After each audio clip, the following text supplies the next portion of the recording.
Տարվա է ժամանակահատվածում, երբ ցրտերը վրա են հասնում, Մանուկյան ութի բնակիչներն ավելի քիչ են նախսրտում։ Աշնանային քամին մի փոքր ցրում է ժամանակ առ ժամանակ փսխոցի հացնող գարշահոտությունը։ Բայց պատճառները ոչ թե մուտքի մոտ, այլ ավելի խորքում պետք է փնտրել։ Շենքի կոյուղաջրերը ոչ թե քաղաքային ջրահեռացման ցանց, այլ ուղղակի նկուղ են թափվում։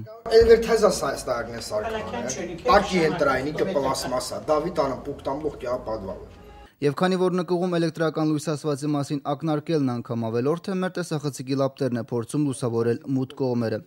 Խնդրեյությանն առավել տեղյակ երիտասարդներից Դանիելը նկուղ իջնելու ամենահարմար տարբերակներն է անձնական օրինակով ցուցադրում։ Մետաղի աստիճան ասվածն այս դեպքում խիստ քայքայված մետաղական կառուցվածքն է, ուստի խորհրդավոր տարածք անվնաս մուտք գործելու հավանականությունը խիստ ցածր։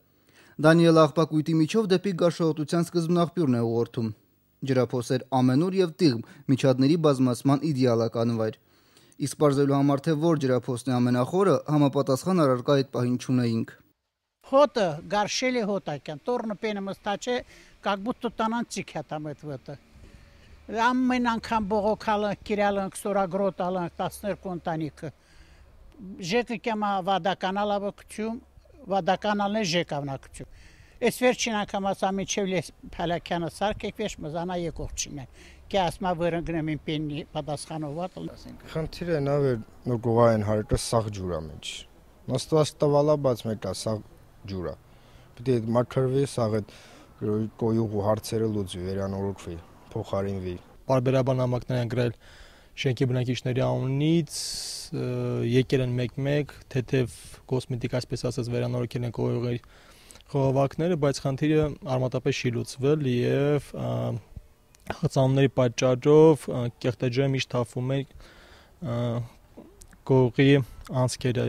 Բնակիչների ահազանգերն ու մասնագետների հաճախակի այցելություններն առ այսօր սահմանափակվել են փոխադարձ մեղադրանքներով ու հարցի լուծման ուղղությամբ զրոյական արդյունքով։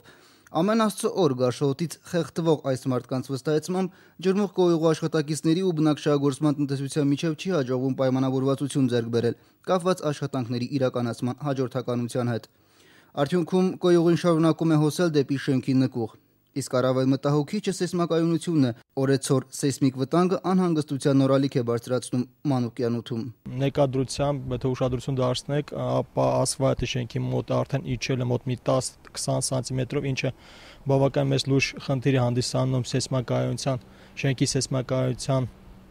վրա։ Ավելի տարեցները մտահոգված են ստեղծված հակասանիտարական վիճակով։ Երեխաները մի քանի տարի է ստիպված են հարևան շենքի բակում խաղալ։ Իհարկե այս պայքարում շենքի ակտիվը հաջողություններ է գրանցել։ Բնակիչների ջանքերի շնորհիվ ժամանակ առ ժամանակ քլորի լուծույթով ախտահանումներ են իրականացվել։ Այս պատմության մեջ ուշագրավ է եւս մի հանգամանք։ Ինչպես է հաջողվում քաղաքային իշխանությանը ջրահեռացման դիմաց վարձավճարներ հավաքագրել այս շենքի բնակիչներից, այն դեպքում, երբ ջրահեռացումը հիմնականում նկուղի հաշվին է իրականացվում։ Ստացվում է, Ալեք Մանուկյան ութ հասցեի բնակիչները վճարում են ոչ թե ջրահեռացման դիմաց, այլ գարշահոտից խեղդվելու համար։